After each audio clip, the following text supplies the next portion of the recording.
एक शख्स था जो बड़ा अमीर कबीर था, बहुत बड़ा उसका कारोबार था जिसमें दर्जनों मुलाजमीन थे। उसका घर भी काफी बड़ा था, उसमें भी नौकर चाकर काम करते थे।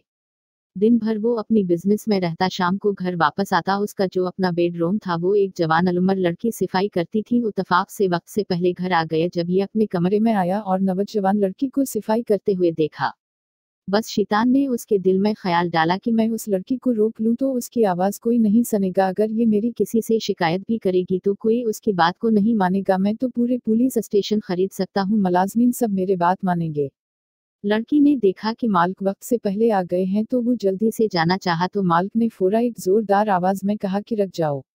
वो मालिक के तीर देखकर घबरा गई कि मालिक ने कहा सब खिड़कियां दरवाजे बंद कर दो। लड़की परेशान कि मैं करूं तो क्या करूं, लेकिन उसके दिल में तकवा था, अल्लाह का खौफ था कि आंसू बहा रहे हैं और अल्लाह से दुआ भी कर रही है। चनाचा उसने एक एक करके सब खिड़कियां दरवाजे बंद करना शुरू की। काफी देर हो गई लेकिन वो आ नहीं रही है। मालिक ने डांट कर कहा कितनी देर हो गई, अब तक दरवाजे खिड़कियां बंद नहीं किए और तो मेरे पास आए नहीं।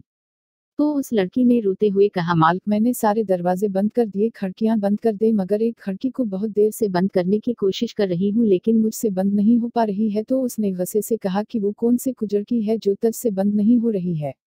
तो लड़की ने कहा मेरे मालिक, जिन खिड़कियों से इंसान देखते हैं, जिन खिड़कियों से मखलूक देखती है, मैंने वो सारी खिड़की बंद कर दी, लेकिन जिस खिड़की से रब्बुल आलमीन देखता है उस खिड़की को बहुत देर से बंद करने की कोशिश कर रही हूँ लेकिन मुझसे बंद नहीं हो पा रही है। तो आकर बंद कर दे। समझ में आ गई कि वाकई मैं अपने गुनाहों को इंसानों से छुपा सकता हूँ लेकिन रब्बुल आलमीन से नहीं छुपा सकता। वो उठा, जल्दी से वजू किया, नमाज पढ़ी, अल्लाह से मुआफ़ी मांगा।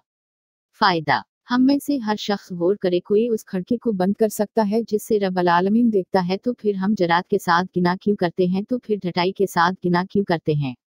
वक्ती तौर पर नफ्स का गालिब आ जाना ये अलग बात है, लेकिन हम गिना करते हैं और गिना पर गिना करते जाते हैं। आदत होती है हमारे गिना करने की, हम गिना को मुखी की तरह समझते हैं। फूंक मारी यूं अड़ा दी इसलिए न कि हमको उस खिड़की का यकीन नहीं है। अल्लाह पाक हम सबको यकीन की दौलत से माला माल फरमाए और गुनाहों से बचने की तौफीक अता फरमाए।